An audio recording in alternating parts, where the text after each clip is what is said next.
Yo guys, eto na naman si Mr. Wax. So gusto kong ipakita na ang ating Mr. Wax hindi lang sa mga motor at sa sasakyan, pwede rin yan sa ating helmet.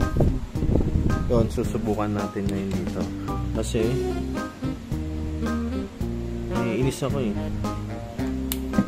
kasi doon luminis kaya tuloy maglinis pa tuloy ako ng ating helmet. So nilagyan ko na siya ng hati, no?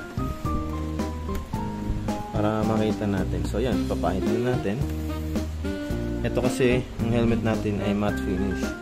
So makikita natin na itong si Mr. Wax hindi lang siya pang pang glossy, pwede rin siya sa mga matte finish.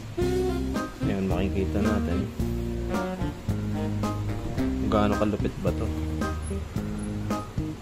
gaano ba kalupit tong ating Mr. Wax na to nakainis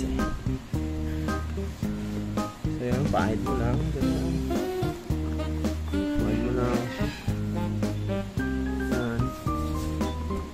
So makikita natin hindi na natin kailangan ng microfiber wax. Tuyo na siya Nakita mo? Nakita niyo ba? Wala na tuyo na siya ganun lang.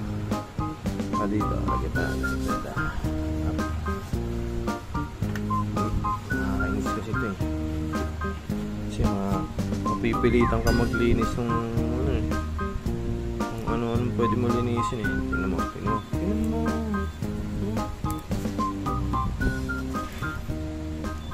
tingnan nyo.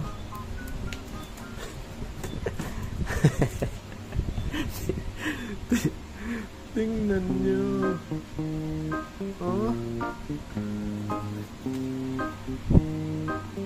Ano? Bibili na kayo, no? Bili na.